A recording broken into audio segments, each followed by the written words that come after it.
Assalamualaikum warahmatullahi wabarakatuh. Saudaraku kaum muslimin dan muslimat, saudara sebangsa dan setanah air dimanapun Anda ada dan berada. Berjumpa kembali dengan saya Abu Fikri dalam rangka kebaikan dan kebenaran demi menuju langkah-langkah selamat, yaitu kepada Allah dan Rasulnya. Pada saat ini adalah hari Kamis pukul 3 lewat 20 menit pagi. Di sini saya menyempatkan waktu untuk menjawab sebuah pertanyaan daripada Abu Fikri Lovers atau yang menyenangi daripada video-video saya. Beliau bertanya tentang sholat doimun. Nah, itu. Jadi beliau minta dijelaskan apa itu sholat doimun. Nah, jadi di sini kita tampilkan surat Al-Ma'arij, yaitu surat nomor 70 ayat 23. Nah, itu. Di sini ada kalimat yang berbunyi A'udzubillahi minasyaitonirrajim. Bismillahirrahmanirrahim.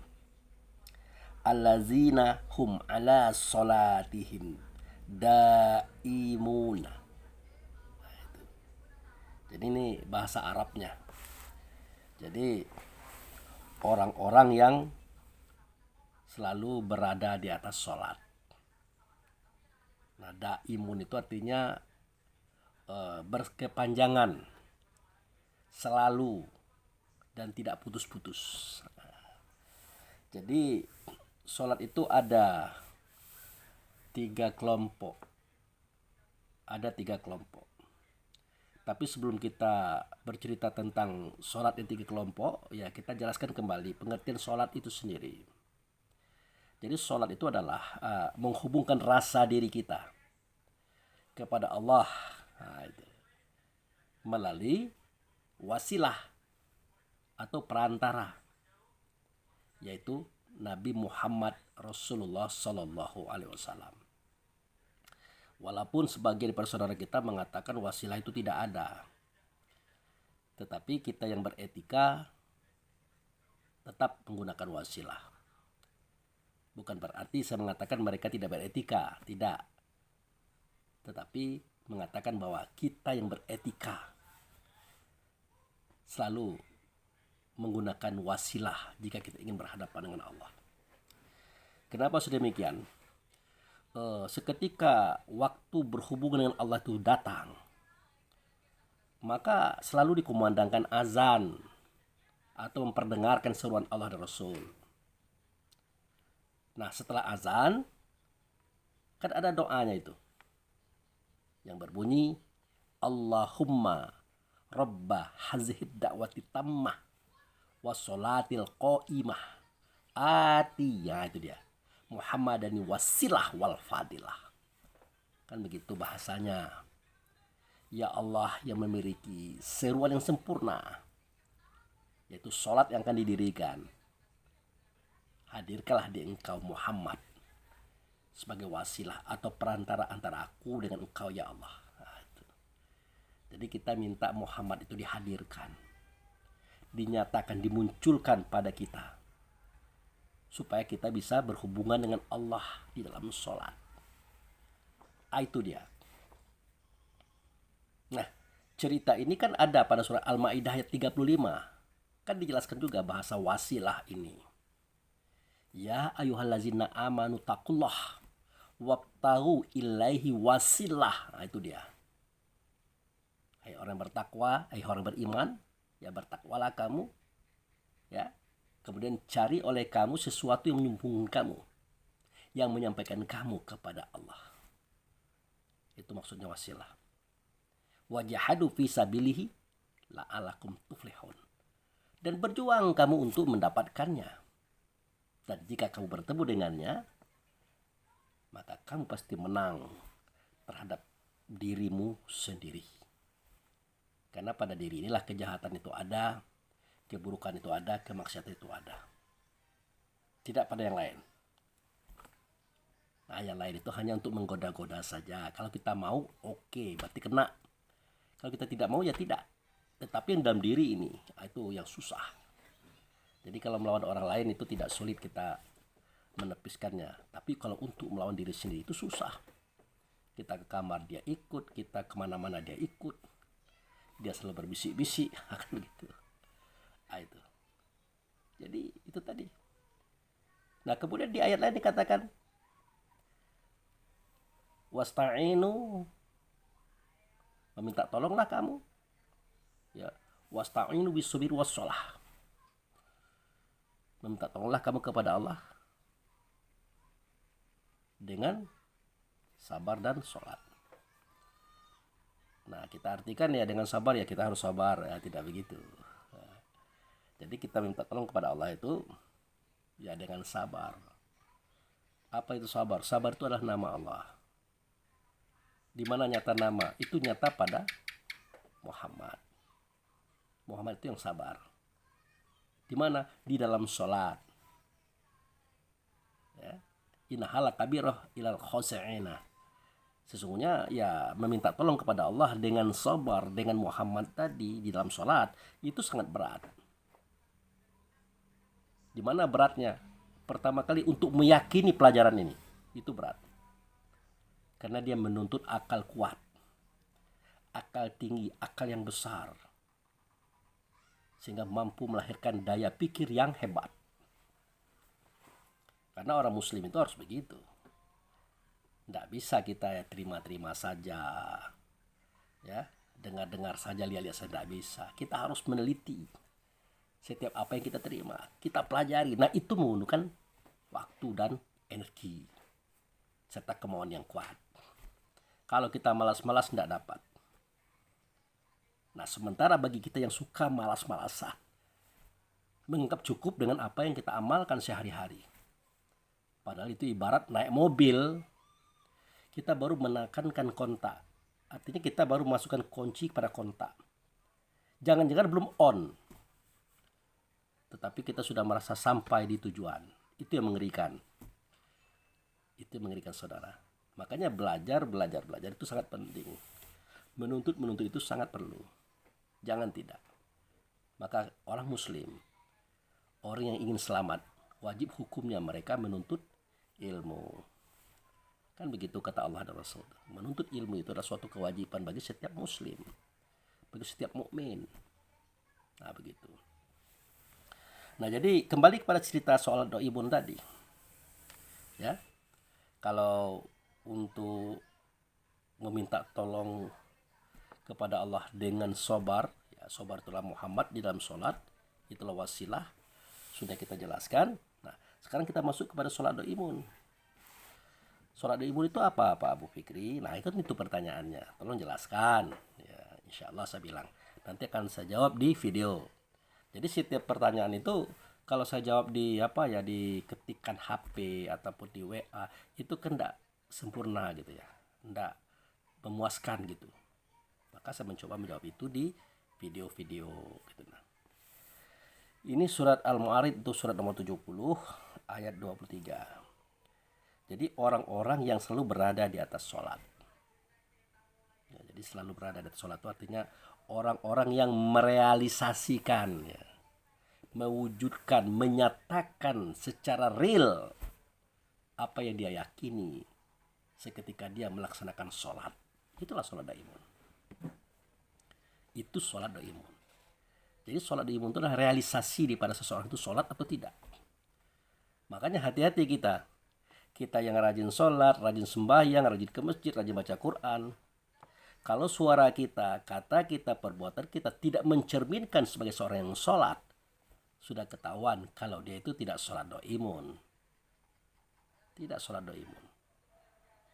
Bahkan mungkin belum sholat, tetapi baru sembahyang atau baru praktek pekerjaan. Karena masalah sholat ini kan ada tiga ini. Ada tiga kelompok yang saya katakan tadi. Pertama, amilus sholah. Amilus sholah ini artinya mengerjakan. Ya mengerjakan. Azan berbunyi, berudu, tegak dan sajadah. Nah, kita tegak, ruku, i'tidal sujud, kita membaca takbir sampai salam. Itu amilus sholah, artinya mengerjakan sholat. kebanyakan kita masih di posisi ini, masih di amilus sholah. Nah, yang kedua, aqimus sholah, mendirikan sholat. Nah, ini sudah masuk kepada sholat hakikat. Dia sudah tahu itu siapa yang menyembah, siapa yang disembah, apa yang dipersembahkan, di mana tempat menyembah, kepada siapa sembah diarahkan itu, dan kemana kembali sembah. Dia sudah tahu. Nah, itu sudah masuk kepada bab aqimus sholah. Dia sudah tahu makna dan kata daripada bacaan-bacaan itu, tahu dia. Allahu Akbar itu apa, Assalamualaikum itu apa, dan semua isinya dia tahu. Bahkan dia tahu makna-maknanya. Nah, itu namanya aqimus sholah. Nah, yang terakhir, yang ketiga, hafizus sholah. Hafizus sholah itu artinya menjaga sholat. Nah, menjaga sholat inilah yang disebut dengan sholat doibun tadi. Dia selalu menjaga sholatnya. Bagaimana cara dia menjaga sholatnya? Iya, seketika dia bersuara, seketika dia berkata, seketika dia berbuat, semua itu mencerminkan bahwa dia itu adalah sholat. Bahwa dia itu adalah sholat, bahwa dia itu berhubungan dengan Tuhan. Itu maksud saya. Dari mana dia mulai? Ya, dari rukun yang pertama itu. Rukun sembahyang, diistilahkan begitu ya. Nah, itu. Rukun sembahyang yang pertama itu apa? Niat ya. Nah, niat itu artinya dia menyengaja dengan kesadarannya melakukan sholat, melakukan hubungan rasa diri kepada Allah Muhammad sebagai wasilah. Tentu kita akan sholat di hadapan Muhammad, di tempat beliau berada, yaitu di Baitullah Hakikat, yang negeri itu ada di Makkah. Untuk mempermudah paham, negeri Makkah dijadikan Mekah. Baitullah dibuat tandanya itu Ka'bah. Di depan Ka'bah ada makam Ibrahim. Disitulah kita berdiri. Ruku, i'tidal, sujud. Disitulah kita melaksanakan sholat kepada Allah dan Rasulnya. Itu saudaraku. Nah, jadi niat itu artinya dia menyengaja dengan kesadarannya. Apa itu kesadaran? Nah, itu dia. Sebelum kita mencapai titik kesadaran, kita harus mengumpulkan energi yang tertinggi pada diri kita. Itulah ingatan. Sudah? Yang kedua, perasaan. Jadi gabungan ingatan dan perasaan itu sama dengan kesadaran. Jadi kesadaran itu adalah gabungan pada ingatan dan perasaan. Lah itu kesadaran. Nah, kesadaran itulah kehidupan. Hidup kita dengan kesadaran. Nah, hanya dengan kesadaranlah kita bisa sholat. Kita bisa berhubungan dengan Tuhan. Kalau tidak sadar, tidak sholat namanya. Tapi baru sembahyang. Baru gerak-gerik saja. Belum lagi sampai ke tingkat hafizus sholah. Ya, jangan hafizus sholah, jangan aqimus sholah, kita belum. Nah, begitu saudaraku. Nah, baik, kita tampilkan realisasi sikap yang harus kita buat sebagai orang yang sholat. Oke, nah, pertama niat. Niat itu artinya kita menyengaja dengan kesadaran untuk melakukan perbuatan apa saja. Seorang yang sholat harus seperti itu. Apa yang tidak kita buat harus kita lakukan dengan kesadaran. Harus. Nah, sebelum kita melakukan perbuatan itu, sebenarnya wajib bagi kita menyusun, menata, menertibkan yang mana yang dahulu didahulukan, yang kemudian dikemudiankan. Disusun rapi. Kemudian mengevaluasi persiapan yang hendak kita buat. Setelah itu dibuat, mengevaluasi sesuatu yang sudah kita buat. Kan panjang jadinya ini. Tetapi apa harus begitu Pak Abu Fikri? Itu kerangkanya. Namun bisa dilaksanakan secara otomatis, cukup kita pahami ini baik dan benar dan bermanfaat bagi diri kita, bermanfaat bagi diri orang lain. Contoh misalnya, kita ingin mengatakan sesuatu kepada saudara kita. Nah, kita sadar kalau kata-kata itu adalah kata yang baik, kata yang benar, akan bermanfaat bagi diri kita dan bermanfaat bagi orang yang bersangkutan dan bagi orang lain. Tidak sembarang kita ngomong saja, hati-hati, pelan-pelan. Itu pun juga masih ada salahnya, masih ada kelirunya, makanya perlu evaluasi. Itu baru cerita tentang berkata-kata. Kalau bagaimana kalau kita berbuat, bertindak terhadap diri, keluarga, kaum kerabat, semua itu harus dengan kesadaran.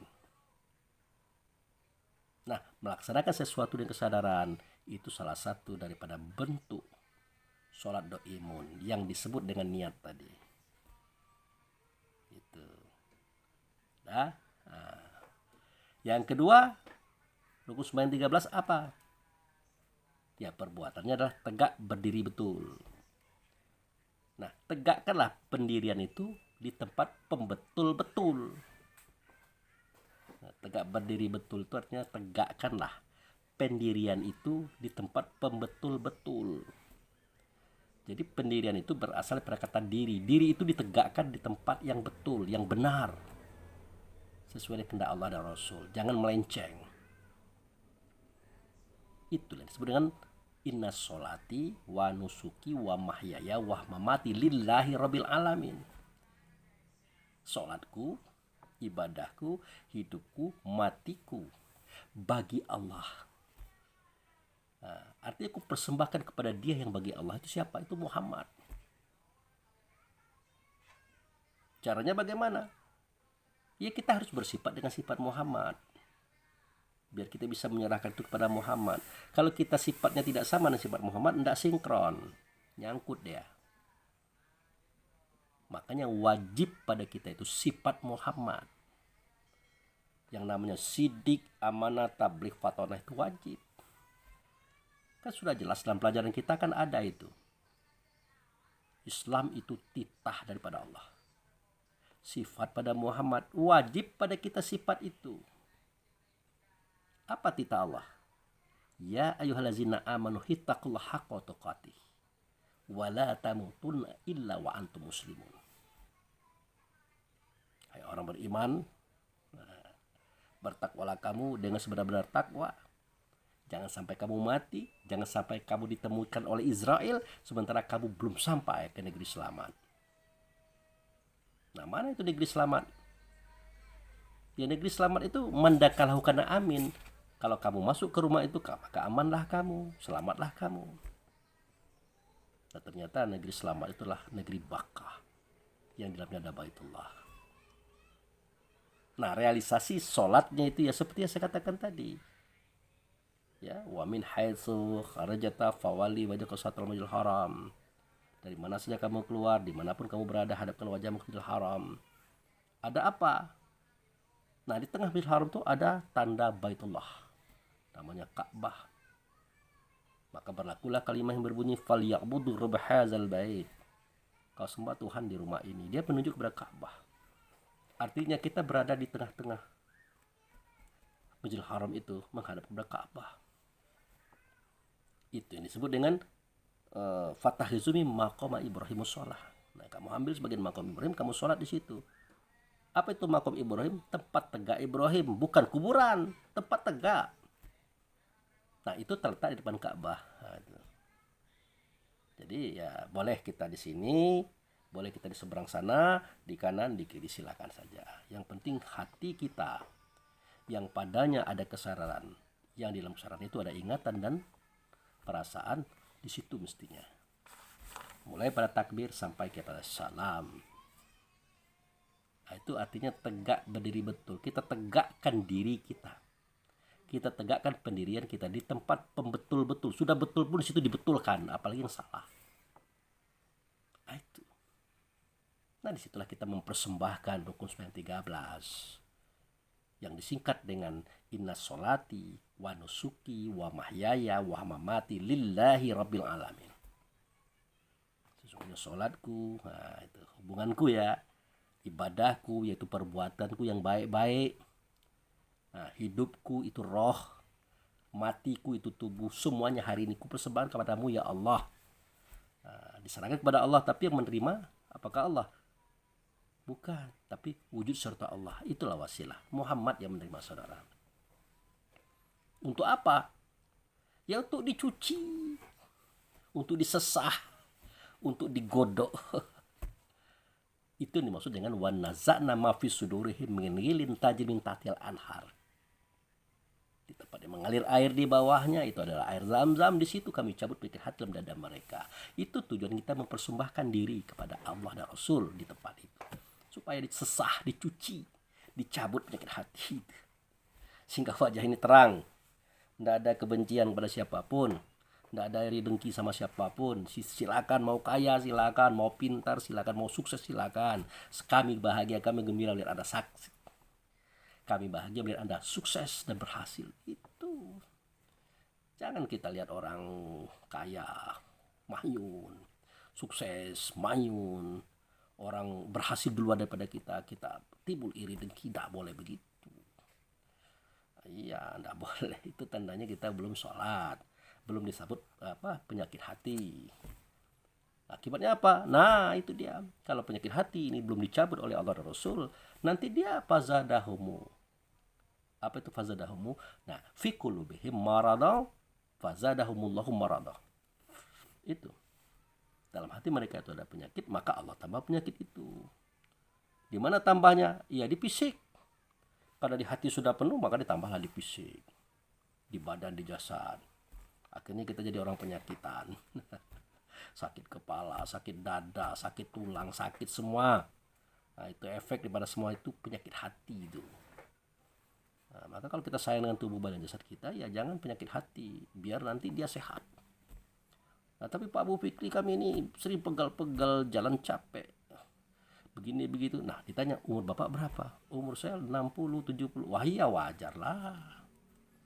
Umur tua itu wajib sakit. Nah, wajib sakit umur tua itu. Kenapa? Onderdil fisik sudah banyak haus, sudah menurun fungsinya. Iya, tetapi masih bisa ditahan-tahan, masih bisa diarah-arahkan. Kenapa? Karena kita selalu baik seketika mudanya. Nah, yang dipersoalkan itu kan umur-umur muda itu, 50 ke bawah, udah penyakitan.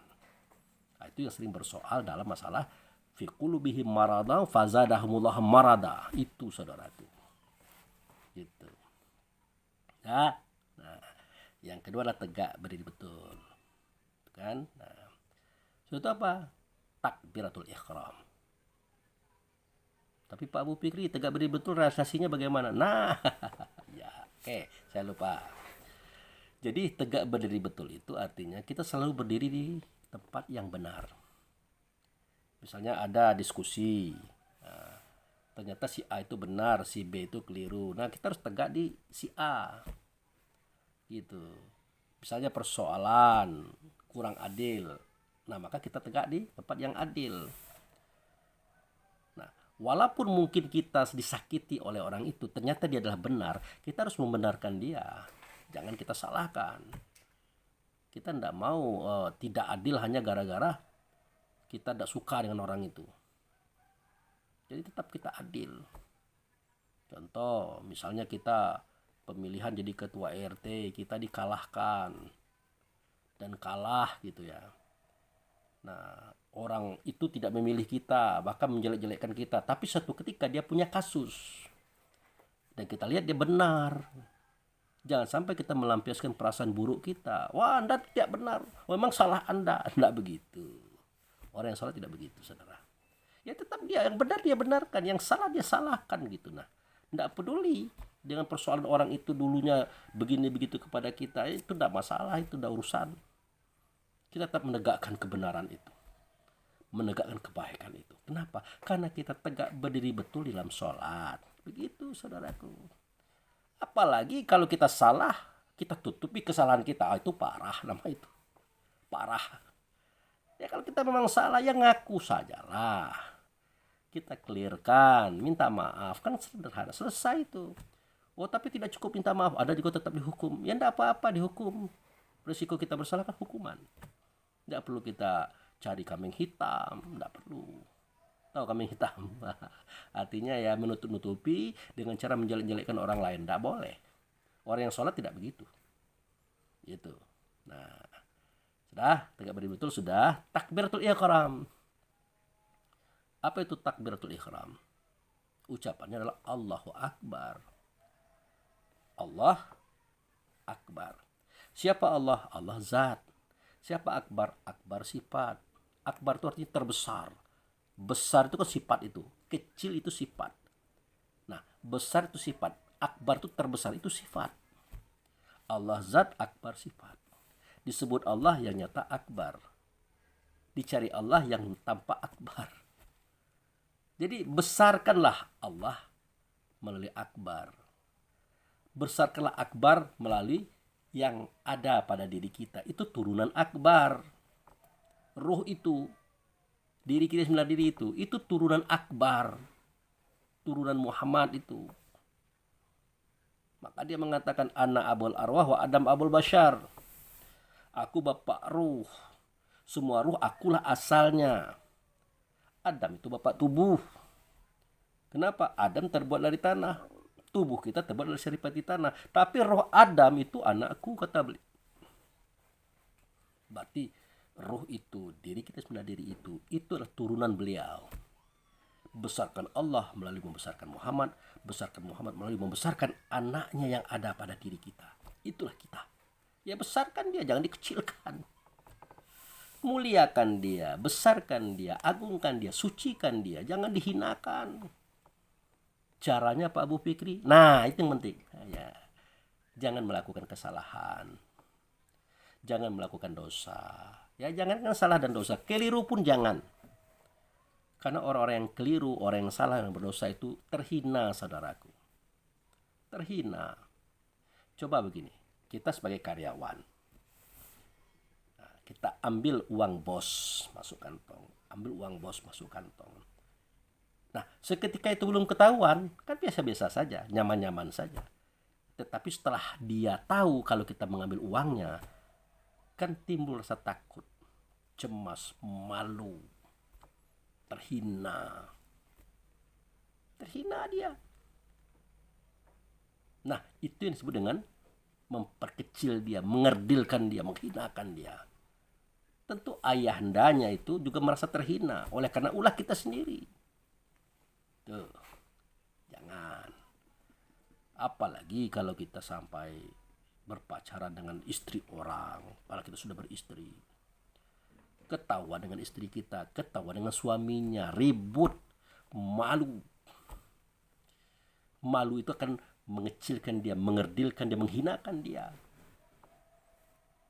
Apalagi sempat melakukan hubungan yang tidak baik, akhirnya disangsikan oleh masyarakat. Apa itu? Diarak keliling kampung, diarak, dibawa kaleng, teng tereng teng tereng teng teng, kita keliling. Untung pakai baju, kalau tidak pakai baju bagaimana? Karena itu pernah terjadi. Diprontoskan orang, baju dibuka, celana dibuka, di jalan, digiring. Kita mempermalukan diri kita sendiri.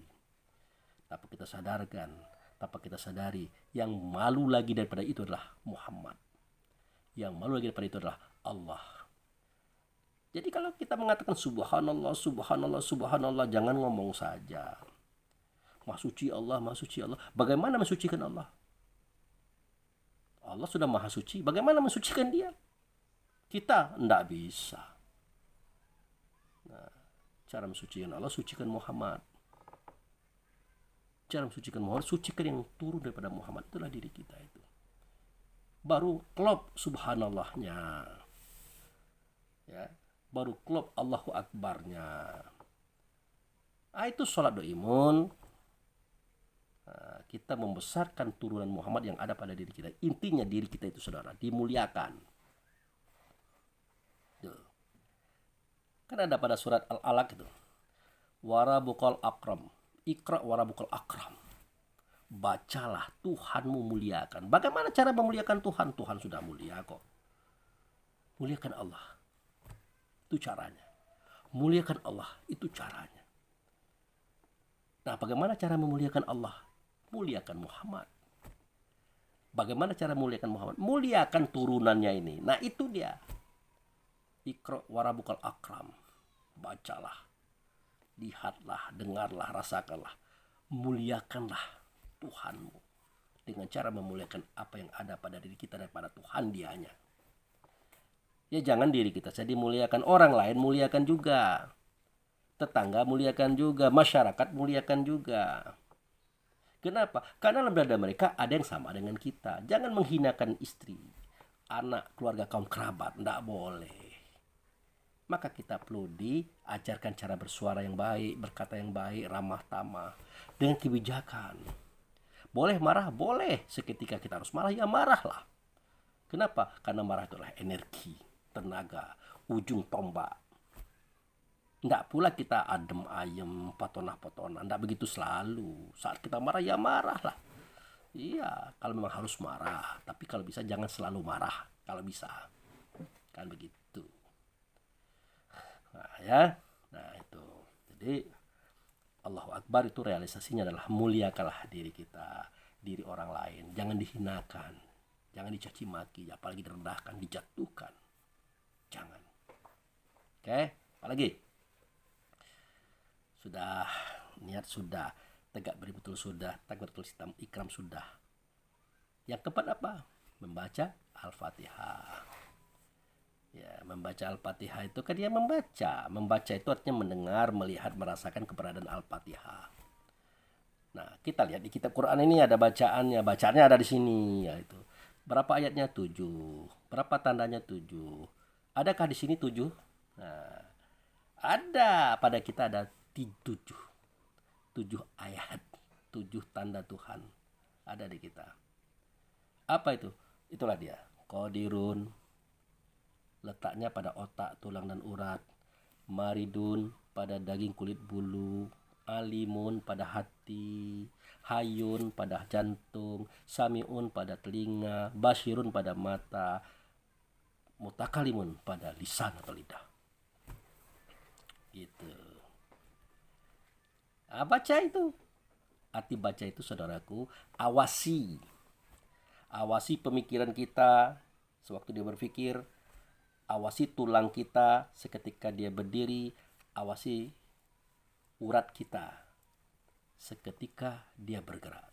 Awasi. Waspada, hati-hati, jangan salah. Itu membaca namanya. Membaca qadirun pada kita. Atau kuasa Allah yang ianya ada pada Rasul. Kuasa Rasul yang ianya ada pada kita. Itulah qadirun. Karena kodrat di Allah nyata di Rasul. Di kita qadirun bukan kodrat. Itu makanya saya katakan qadirun. Jaga. Nah, kemudian jagalah maridun pada kita. Jaga itu artinya dengarlah, lihatlah, rasakanlah. Artinya awasi. Maridun itu apa? Di mana pada posisinya? Di mana tegaknya? Yaitu pada daging, kulit, bulu. Daging, kulit, bulu yang menutupi otak, tulang, dan urat. Semenjak itu kan berbentuk kita kan.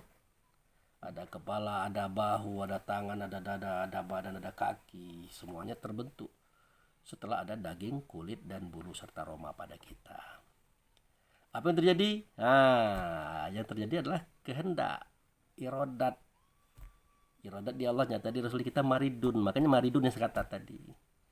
Berkehendak banyak dia. Saking banyak kehendaknya dia, maka Allah berkata, "Wallazi khalaqalakum ma fil ardi jami'a." Dia menjadikan pada kamu itu segala sesuatu yang ada di bumi. Untuk kita itu. Untuk kita. Karena kita banyak kehendak. Nak makan, nak minum, nak baju, nak pakaian, nak kendaraan, nak rumah, macam-macam. Dibuat. Nah, perhatikanlah setiap kehendak-kehendak itu. Jangan sampai kehendak itu salah. Jangan sampai kehendak itu keliru. Jangan sampai kehendak-kehendak itu menyiksa diri. Apa misalnya Pak Bu Fikri? Nah, misal kita sudah punya motor tapi belum begitu bagus. Kita kredit pula motor, padahal pendapatan kita belum seberapa. Akhirnya tersiksa kan? Tiap bulan mikirkan ongkos pembayaran. Apalagi mobil, nah itu lebih tersiksa lagi. Ya. Nah, jadi berhutang itu boleh selama ada pembayarnya. Berhutang itu boleh selama memang untuk memutar ekonomi dan sudah jelas penghasilannya. Jangan memaksakan diri karena kehendak untuk gaya hidup. Motor harus baru, mobil harus bagus. Kita memaksakan diri untuk melaksanakan kehendak agar kita mendapatkan barang itu. Padahal pendapatan kita, hasil kita, gaji kita belum seberapa. Itu menyiksa diri. Tak boleh.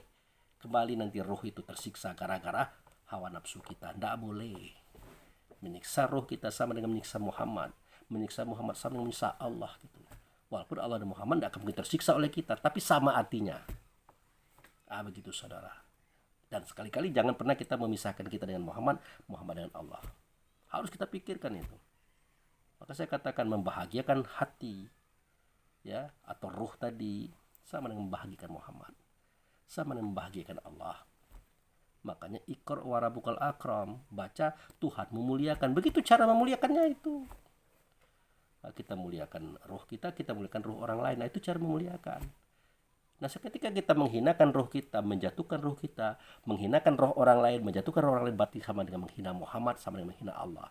Maka tidak boleh kita berbuat jahat kepada orang lain, apalagi kepada diri kita sendiri. Gitu saudaraku. Itu. Ya. Apalagi itu. Itu baca Al-Fatihah ya. Baru yang kedua. Ayat 1. Kodrat di Allah, nyata di Rasul, kodirun di kita. Itulah di tempatnya di otak, tulang urat. Itu ayat 1 itu. Ayat 2, ya. Sudah kodrat kan irodat tuh, nyata di Rasul. Nah, di kita bukan irodat, namanya maridun. Nah, itulah dia tadi, daging kulit bulu. Nah, itu yang perlu kita baca, yang perlu kita awasi. Ayat ketiga, ilmu di Allah, nyata di Rasul. Di kita alimun, itu di hati. Jaga itu. Ruh itu jaga. Nah, itu. Karena dia tahu, maka pengetahuannya yang 5 usahakan jadi 10.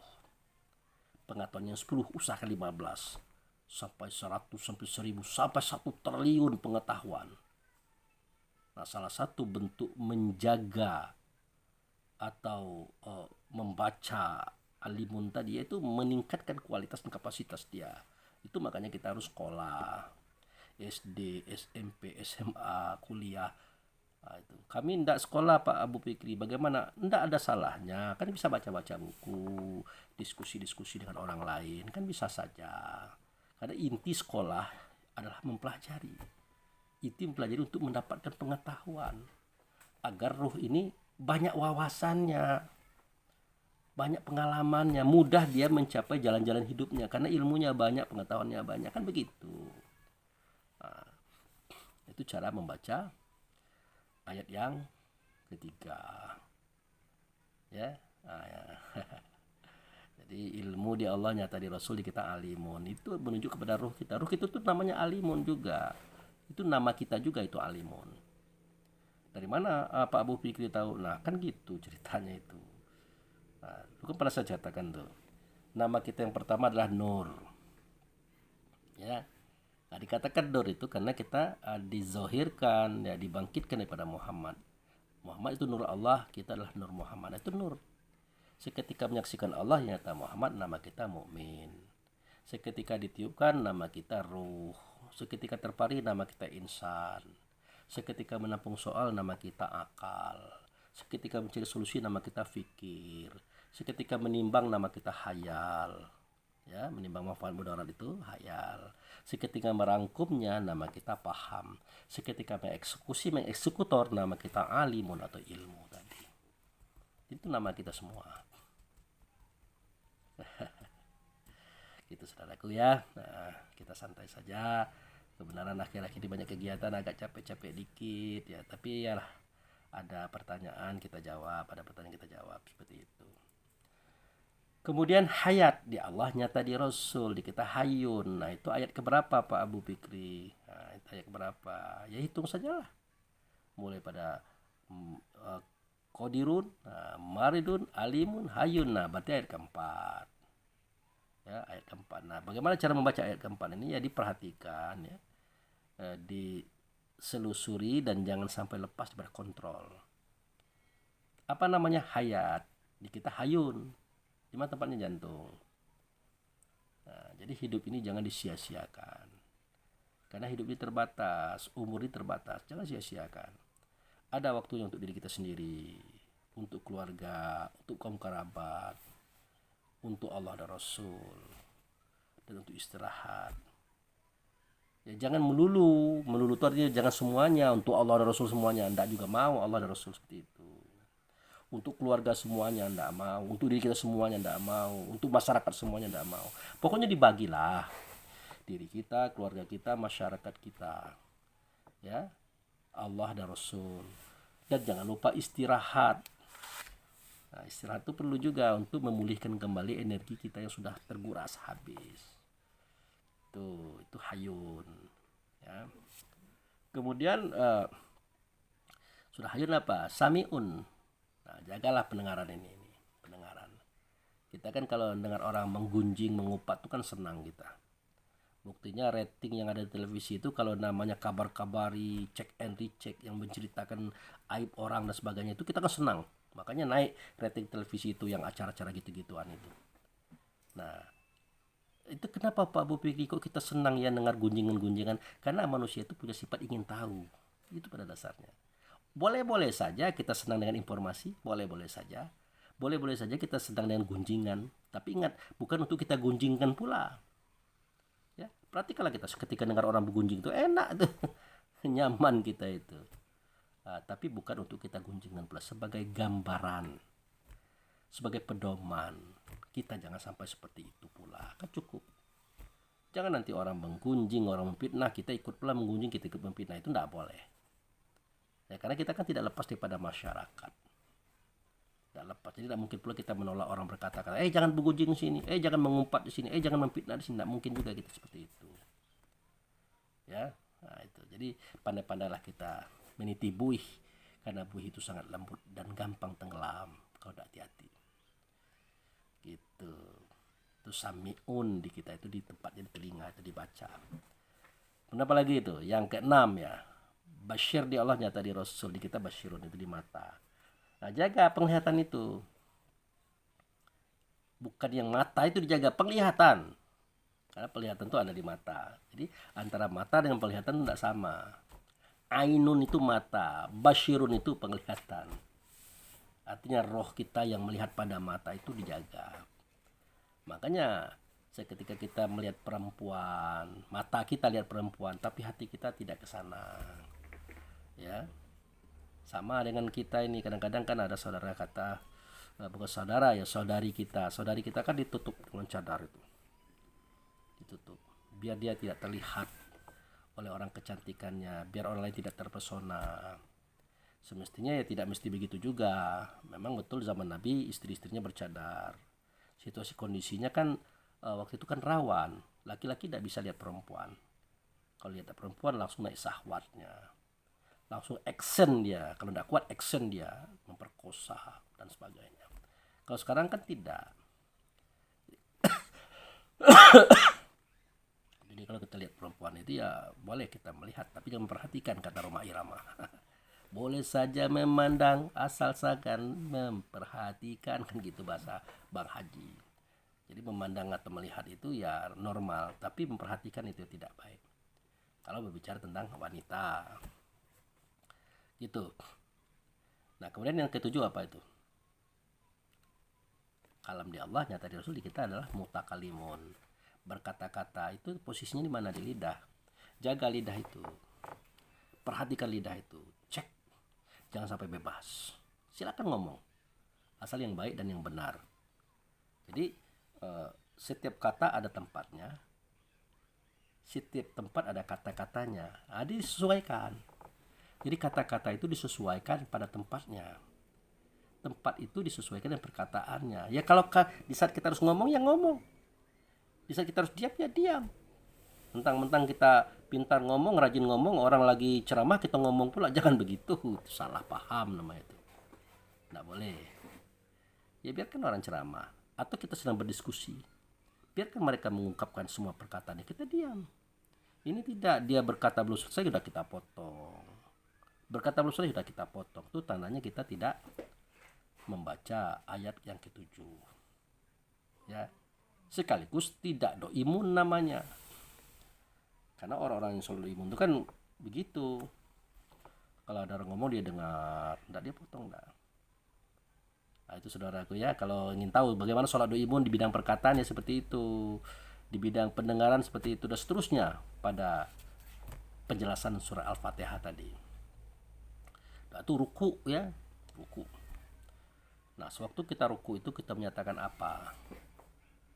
Subhana rabbil azimi wa bihamdi, subhana rabbil azimi wa bihamdi, subhana rabbil azimi wa bihamdi.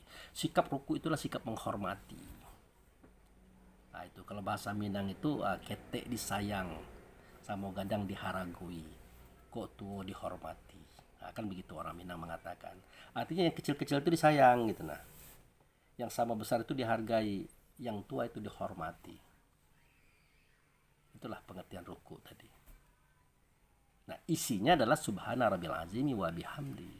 Sucilah engkau ya Allah, besarlah engkau ya Allah, terpujilah engkau ya Allah. Itu kata siapa? Kata kita. Apakah benar Allah itu yang kita sucikan? Rasul itu yang kita sucikan. Allah kita besarkan, Rasul itu kita besarkan. Allah kita puji, Rasul itu kita pujikan. Apakah benar begitu? Tidak bisa kita.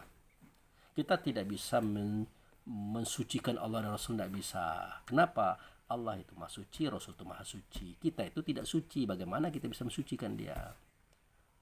Allah itu maha besar, Rasul itu maha besar. Kita ini kecil, bagaimana kita mau membesarkan yang sudah maha besar? Tidak bisa. Nah, itu. Memuji pula pada Allah, memuji pula Rasul. Bagaimana kita memuji Allah? Tidak pernah dilihat. Bagaimana memuji Rasul? Tidak pernah dilihat. Nah, itu. Ternyata yang disucikan itu, yang dibesarkan jiwanya itu, yang dipuji dianya itu adalah kita. Kita ini yang disucikan oleh Allah dan Rasul, ya, dibesarkan oleh Allah dan Rasul mentalnya, dipujikan oleh Allah dan Rasul di semua seantero alam. Tak satu pun malaikat langit dan bumi yang tidak kenal siapa kita, karena Allah dan Rasul memuji kita. Realisasinya bagaimana Pak Abu Fikri? Ya, tidak usah cari-cari puji lah. Usah, biarin aja apa adanya saja gitu.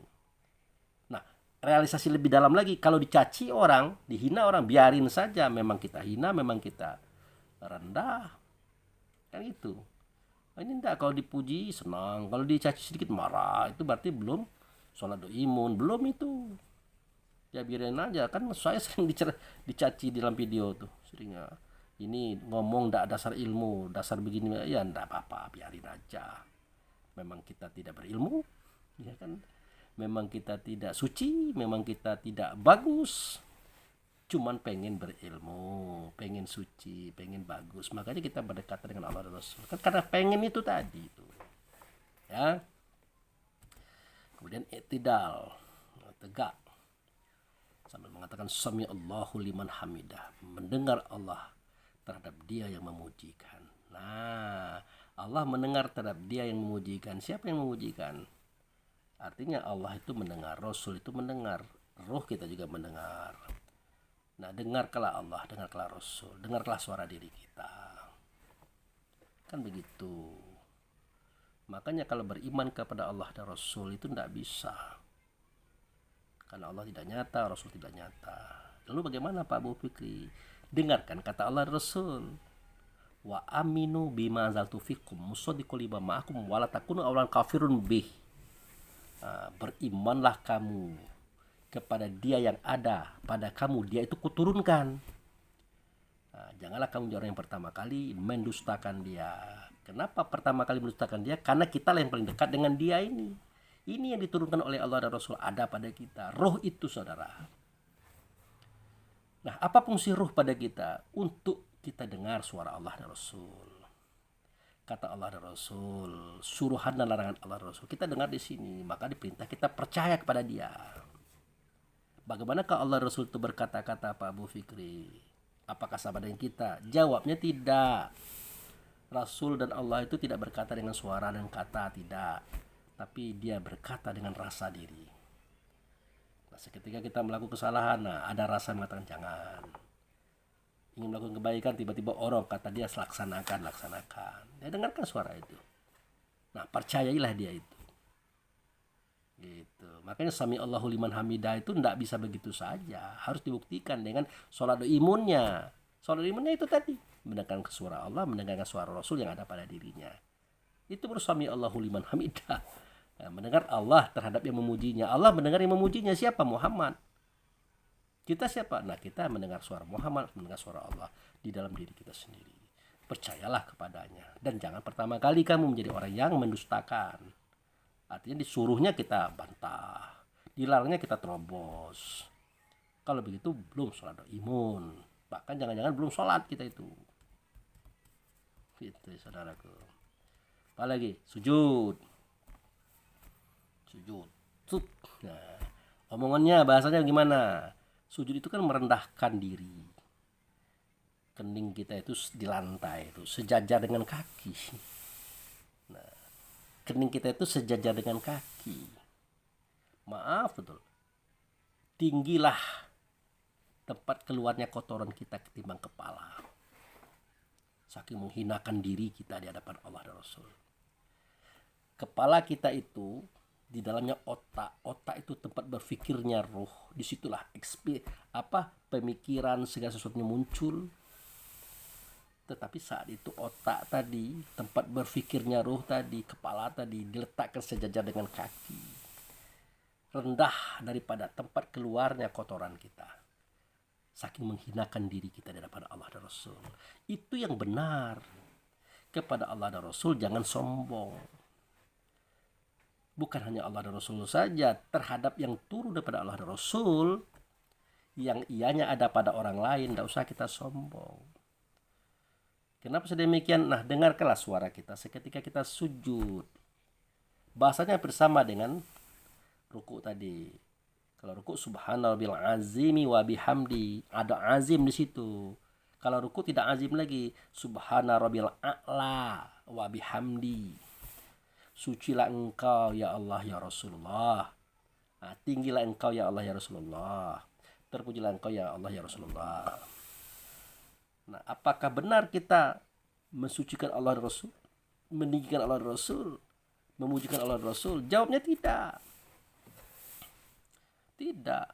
Sewaktu itulah Allah dan Rasul mensucikan kita, meninggikan kita, ya, memuji kita. Nah, di kalimat meninggikan kita inilah di situ terjadi kita tinggi derajatnya, lebih tinggi dari 7 langit, 7 bumi, bahkan sampai ke aras, sampai kepada Rasul. Itu hanya terjadi dalam sholat, saudara.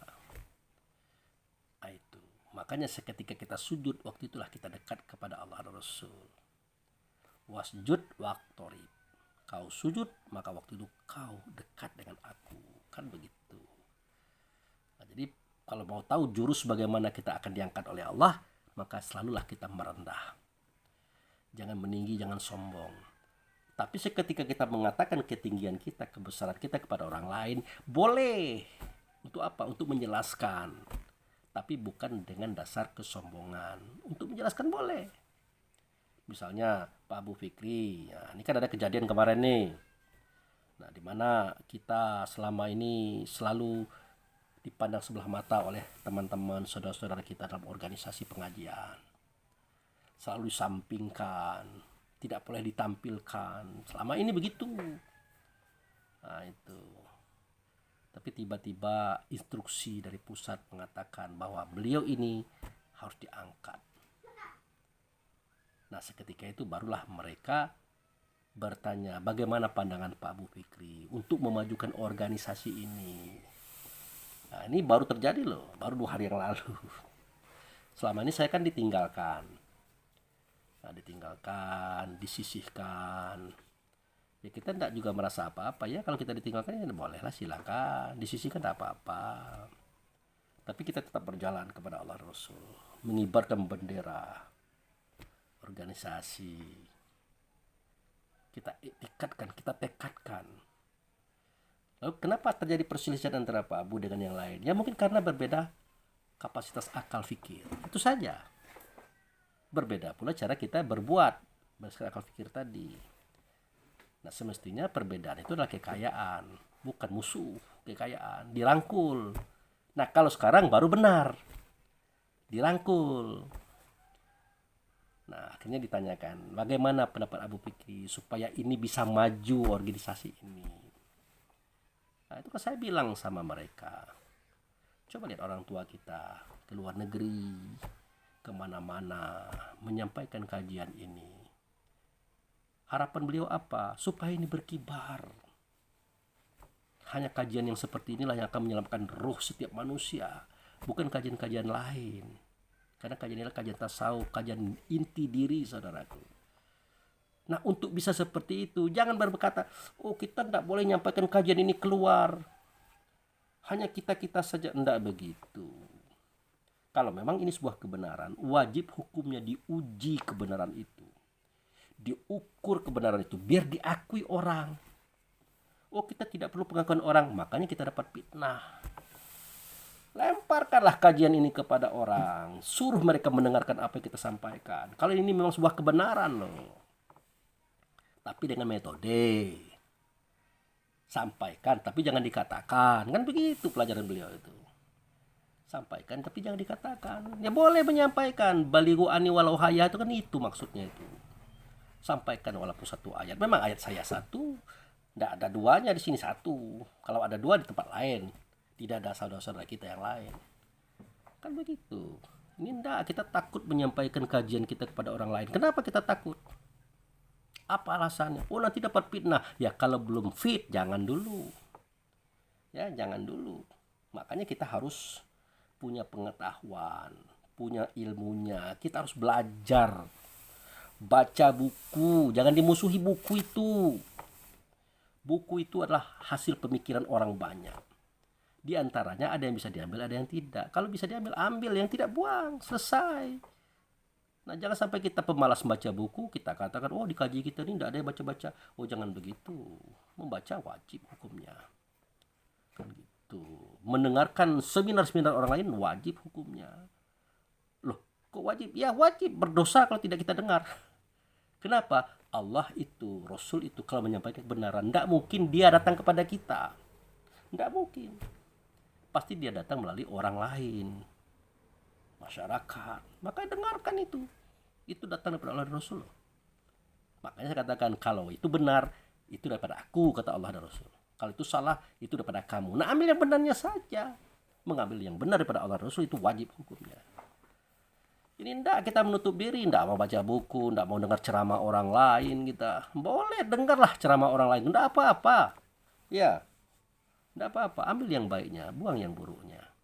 Kan begitu. Biar apa? Biar wawasan kita itu luas. Nah, biar kita mendapat pengetahuan yang banyak. Supaya apa? Supaya kita bisa melangkah dengan baik dan benar. Itu saya katakan.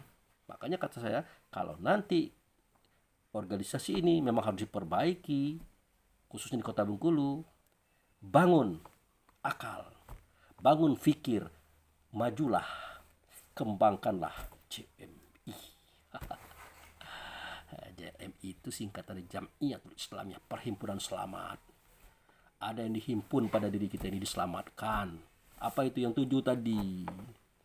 Apa itu? Maridun, Qadirun, Maridun, Alimun, Hayun, Samil, Masyur, Mutakalimun, dikumpulkan. Dibawa kepada Allah dan Rasul supaya dibersihkan dia itu. Karena itu adalah hak Allah dan Rasul. Kita cuma make doang.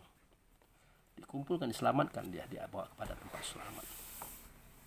Yaitu akal dulu dibangun, pemikiran dibangun, baru kita bergerak maju dan kembangkan dengan berbagai macam metode, dengan berbagai macam cara, disesuaikan dengan situasi dan kondisi masyarakat dan zaman hari ini. Nah, makanya kita kalau ada acara kan di hotel yang berbintang, yang mewah, penampilan itu sangat fit.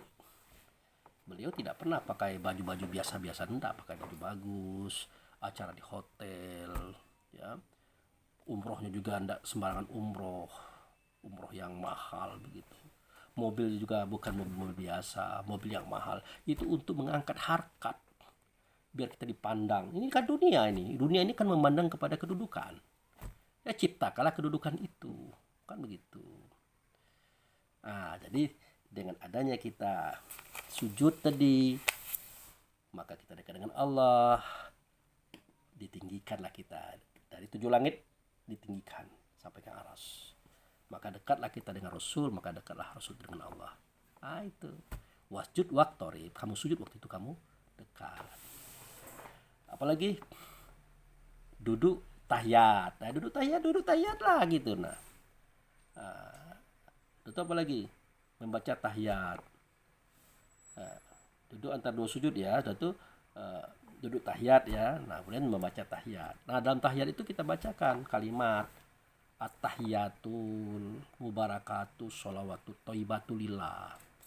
Nah, gaya kita selalu begitu sampai direkam dalam sholat. Gaya kita itu, cara berpikir rendah kita itu dilukis dalam sholat, saudaraku. Coba perhatikan at-tahiyatul. Nah, at-tahiyat itu artinya penghormatan. At-tahiyatul mubarakah, berkah, sholawat, kemuliaan, keagungan, toibah, kebaikan bagimu ya Allah. Kita katakan begitu. Bagi Allah tidak perlu itu. Justru dari Allah datangnya untuk kita, bukan untuk dia. Tapi ketika kita mempersembahkan, kita mempersembahkan atahiyatul mubarakatuh sholawatu toibatu lillah bagi engkau ya Allah. Tidak ada gunanya bagi dia. Makanya Allah menunjuk kepada Muhammad. Maka berubahlah kalimat itu. Assalamu alaika. Keselamatan itu untuk engkau.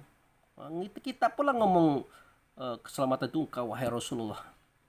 Assalamu alaika ayuhan nabi. Wahai nabi wa rahmatullah. Kasih sayang Allah. Wa barakah. Untukmu wahai nabi. Kita pula ngomong seperti itu. Nah, yang akan saya garis bawahi adalah kenapa ya ayuhan nabi. Itu kan sholat itu kan gaib. Dengan yang gaib, kok nabi yang muncul? Nabi itu kan tubuh badan jasad yang membawa Rasul. Di dalamnya Rasul, tubuhnya lah Nabi. Kok Nabi yang kita katakan situ? Karena sholat itu mengingat. Kalau dia mengingat, tentu ada wujudnya. Kalau zaman Nabi Musa kan jelas tuh. Innani anallah, la ilaha illa ana fa'budni wa aqimi sholat li zikri. Sesungguhnya aku ini adalah Allah, tidaklah Tuhan itu, akulah dianya. Oleh karena itu, sembah oleh kamu akan daku dan dirikan sholat. Nah, dalam sholat itu yang kamu ingat adalah aku. Berarti sosok itu. Ada kepalanya, ada bahunya, ada badannya, ada mahkotanya. Hebat dia. Nah, dalam sholat nanti yang kamu ingat, aku ya Musa ya. Nah, gitu. Kalau begitu, Allah kah itu? Enggak. Allah tidak berbentuk, tidak berupa, tidak bersuara, tidak berkata. Nah, itu tidak bertempat dan tidak ditempatkan. Lalu siapa yang mengatakan dirinya Allah? Nah, bukan dia mengatakan dirinya Allah. Ya, saya ulangi lagi. Bukan dia mengatakan dirinya Allah. Tetapi dia mengatakan kata Allah kepada Musa. Itu. Kata Allah, Musa, sesungguhnya aku ini adalah Allah. Saya katakan begitu ya. Kata Allah, Musa, aku ini adalah Allah. Dia mengatakan kata Allah, bukan dia mengatakan dirinya. Makanya keliru saudara-saudara kita mengatakan bahwa itu adalah Allah. Bukan, itu wujud serta Allah. Itulah utusannya. Itulah Muhammad. Ternyata Muhammad sudah ada dari Adam sampai ke Isa, sampai hari ini. Bahkan alam semesta belum dibuat, dia sudah ada. Dialah awal yang dijadikan, akhir dizohirkan. Kan begitu saudaraku. Nah, jadi di situ ada sosok. Di alam gaib itu Musa melihat sosok. Nah, sosok itulah yang disebut dengan Nabi. Nah, apa kata Harun? Ah, bang, kamu enak bang, kalau sholat ingat dia. Nah, itu. Kalau kami ingat siapa? Kami kan tidak bertemu dengan dia, bagaimana mengingat dia? Ya kata Musa, ya gampang lah itu, yang kamu ingat jangan dia, tentu tidak bisa. Yang bisa mengingat dia itu hanya aku, karena aku yang melihatnya. Aku yang mendengarnya, aku yang berhadapan dengannya. Lalu siapa bang? Ya akulah. Aku yang kamu lihat, aku yang kamu dengar, dan aku yang kamu hadapi. Dalam sholat kamu adalah mengingat aku. Begitu juga pada Yosua bin Nun. Begitu kepada Bani Israel. Jadi Nabi Musa itu yang dilihat oleh kaumnya dalam sholatnya. Bukan dia itu Tuhan, bukan dia itu disembah, tapi dia adalah wasilah yang mengantarkan kepada Muhammad. Muhammad itu wasilah yang mengantarkan Musa kepada Allah. Begitu strukturnya. Jangan salah paham. Wah, Abu Fikri mengajarkan bahwa Nabi Musa itu disembah oleh Harun, disembah oleh Yosua bin Nun, disembah oleh kaum Bani Israel. Bukan, itu adalah wasilah, perantara. Ya, Nabi Musa itu perantara Nabi Harun, Yosua bin Nun dan kaum Bani Israel kepada Muhammad. Muhammad itu perantara daripada Nabi Musa kepada Allah. Ya dituju Allah. Makanya dalam agama itu wasilah itu ada. Perantara itu ada. Nah, sangat logis dan sangat wajar kalau kita berwasilah kepada beliau. Jangankan kita, Allah saja ngomong kepada kita aja berwasilah. Ya kan? Mana ada Allah ngomong kepada manusia langsung? Tidak mungkin. Binasa kita kalau Allah bersuara. Hancur kita kalau Allah berkata. Makanya Allah punya Rasul, yang dirasulkan itulah Muhammad. Rasul yang dirasulkan itu Muhammad. Cuma satu dianya. Nah, Adam sampai Isa itu Rasulnya Muhammad. Muhammad yang mengutus dia kepada kaum. Makanya Musa melihat Muhammad kepada Allah. Kalau kaum, Musa itulah yang dilihatnya. Kan begitu strukturnya itu. Kaum melihat Musa melihat Muhammad mengantar kepada Allah. Nah, jangan salah paham. Tidak ada cerita kita akan menyembah manusia, tidak ada. Tapi menjadikan dia sebagai perantara wasilah itu benar. Allah saja berwasilah kepada kita. Mau bersuara, mau berkata, mau merintah, mau melarang melalui Rasulnya. Siapa itu Rasulnya? Rasul yang Rasul itu adalah Muhammad. Nah, kalau dari Adam sampai Isa itu adalah Rasulnya Muhammad. Makanya nama beliau adalah Rasul. Ya, Adam sampai Isa itu disebut Rasulnya Rasul. Itu saudaraku. Ya. Nah, kembali kepada tahiyat tadi. Setelah kita arahkan kepada Allah, diarahkanlah kepada Muhammad. Ternyata kata Muhammad tidak begitu. Makanya bacaan tahiyat itu kembali kepada kita. Assalamu alaina. Ternyata semua itu adalah keselamatan itu untuk kita. Nah, kita yang mana? Ibadilah sholihin, hamba yang sholat. Sholat yang bagaimana? Sholat yang mengambil sebagian makom Ibrahim. Fatahizumi makoma Ibrahimus sholat di depan Ka'bah. Tidak kemana-mana. Karena itu falyabudu rabb hadzal bait. Maka lakukanlah semua pekerjaan di situ dengan ingatan kita, perasaan kita, ya, dengan kesadaran kita. Itulah sholat doimun. Nah, oke saudaraku, ya itulah sholat doimun. Mulai pada suara, kata dan perbuatan kita.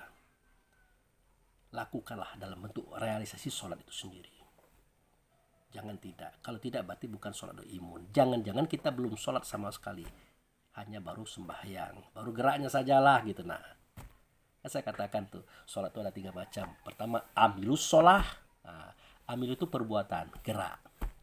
Yang kedua, aqimus sholah, berarti sudah masuk. Yang ketiga, hafizus sholah. Itulah sholat doimun, artinya menjaga sholat, merealisasikannya dalam kehidupan sehari-hari, mulai pada suara, kata, dan perbuatan. Oke, terima kasih. Itu saja yang bisa saya sampaikan. Tentu ada kurangnya, ada lemahnya, saya mohon maaf. Wabillahi taufiq wal hidayah. Assalamualaikum warahmatullahi wabarakatuh.